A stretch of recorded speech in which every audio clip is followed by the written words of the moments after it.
কক্সবাজার গিয়ে এই শুটকি ভুনা খেয়েছিলাম। এতটাই মজা লেগেছিল যে বাসায় এসে হাজারবার বানিয়ে খেয়েছি।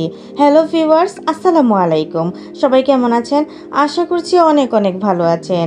আমি আবারও নতুন আরও একটি রেসিপি নিয়ে আপনাদের মাঝে হাজির হয়ে গিয়েছি।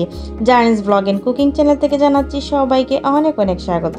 ভিউয়ার্স, সবে মাত্র রোজা গিয়েছে এবং সবে মাত্র আমাদের ঈদ গিয়েছে এবং এই সময়টায় কিন্তু আমাদের গরুর মাংস, মুরগি এগুলো খেতে খেতে কিন্তু একঘেয়েমি হয়ে যাচ্ছি আমরা সবাই কম বেশি। তারপরেই চিন্তা ভাবনা করেছি কক্সবাজারে যে অনেকবার এই রেসিপিটা খেয়েছি এবং বাসায় এসেও অনেকবার ট্রাই করেছি, তাহলে আমার আপুদের সাথে এটা আমি শেয়ার করি, এটা আমি কিভাবে বাসায় বানাই।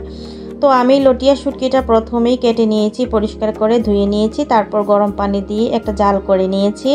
একটা বলক আসার পরে কিন্তু অনেকগুলো বালি বের হয়েছে, তারপর পরিষ্কার করে ধুয়ে আমি রেখে দিয়েছি। তারপর আমি এখানে সরিষার তেল পরিমাণ মতো দিয়েছি। সরিষার তেলটা গরম হওয়ার সাথে সাথে এখানে আমি শুটকিটা দিয়েছি, লটিয়া শুটকিটা।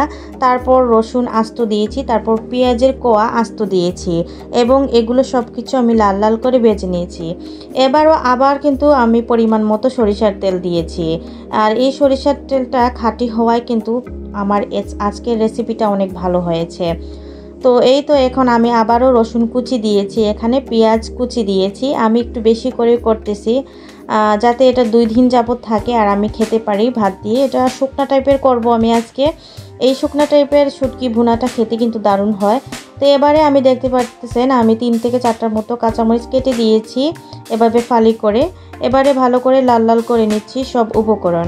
ভিউয়ার্স, আপনাদেরও যদি এরকম মাংস এবং মাছ খেতে খেতে যখন ভালো লাগবে না, তখন কিন্তু এইভাবে এই শুটকি ভুনাটা বলেন এবং শুটকির এই রেসিপিটা করে বাসায় একবার খেয়ে দেখতে পারেন। দারুণ কিন্তু একটা ফ্লেভার আসে, এই মানে এটা গরম ভাতের সাথে অনেক মানানসই। তো এবারে কিন্তু আমি রসুন বাটা দিয়েছি এখানে এবং পেঁয়াজ বাটা 1 চামচ দিয়েছি।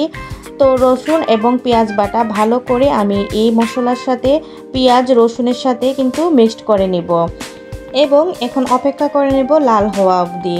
ভিউয়ার্স, এটা কিন্তু বিশ্বাস করাতে পারবো না আপনাদেরকে, আমি কতবার বানিয়ে এটা খেয়েছি। আমি দ্বিতীয়বার কক্সবাজারে গিয়ে কিন্তু এই শুটকির মানে ভুনাটা কিন্তু খুঁজেছি বাবুর্চির কাছে যে আমাকে এই শুটকিটা দেন।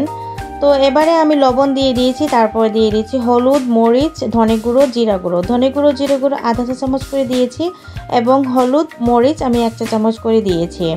তো যাই হোক, আমি সব উপকরণ কিন্তু এখানে ভালো করে মিক্সড করে নিচ্ছি এবং এখনও আমি কোনো পানি এখানে অ্যাড করব না। এটা জাস্ট আমি পানি ছাড়াই রান্না করব, শুধু সরিষার তেলের উপরে ভিত্তি করে। যাই হোক, আর যত বেশি সরিষার তেল হবে তত বেশি কিন্তু এই রেসিপিটা মজা লাগবে। এবারে ভেজে রাখা আস্ত পেঁয়াজের কোয়া, রসুনের কোয়া এবং লটিয়া শুটকিটা ভেজে রেখেছিলাম ওইগুলো এখন এই পেঁয়াজের উপকরণে দিয়ে দিব এবং ভালো করে আরও 10 মিনিটের মতো লো আঁচে রান্না করব, যাতে এটা মচমচা আকারে আরও হয়। যত আগুনে থাকবে ততই কিন্তু এটা মচমচা হবে, তবে বেশি আগুন দিলে পুড়ে যাবে। এবারে 10 মিনিট পর কিন্তু চলে এসেছি এবং ভিউয়ার্স, আমি কিন্তু পরিবেশনও করে নিচ্ছি। জাস্ট ইউম্মি এবং কালারটা দারুণ ফুল হয়েছে, খেতে এত ভালো হয়েছে যা বলার বাহিরে। কক্সবাজারের এই বিখ্যাত রেসিপিটা একবার বাসায় আপনারা ট্রাই করে দেখতেই পারেন। তো আমি কিন্তু গরম ভাতের সাথে নিয়ে বসে গেছি এবং এটা খেতে অনেক লোভনীয় হয়েছে এবং অনেক ইউম্মি হয়েছে। ভিউয়ার্স, আমি কিন্তু ভিডিওটা করেছি আমি যখন খেয়েছি, তারপরে কিন্তু ভিডিওটা আমি ভয়েস দিয়েছি। যাই হোক, এভাবে কাঁচামরিচ দিয়ে মানে খাচ্ছিলাম আর লেবু তো সাথে আছেই, দারুণ কিন্তু ফ্লেভার লাগছিল খেতে, অসম্ভব লেভেলের একটা মজার, মুখের মধ্যে যা রুচি আসতেছিল বলার বাহিরে।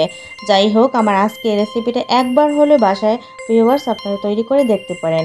পেঁয়াজগুলো যে আস্ত দিয়েছি এগুলো অনেক নরম, অনেক লোভনীয় হয়েছে, ঘ্রাণ হয়েছে, খেতে অনেক ভালো হয়েছে। তো ভিউয়ার্স, একবার ট্রাই করেই দেখতে পারেন আমার আজকের রেসিপিটা। তো আজকের ভিডিওটা এই পর্যন্তই। নতুন ভিডিও নিয়ে অবশ্যই হাজির হব। সে অবধি সবাই ভালো থাকবেন, সুস্থ থাকবেন। থ্যাংকস ফর ওয়াচিং অ্যান্ড আসসালামু আলাইকুম।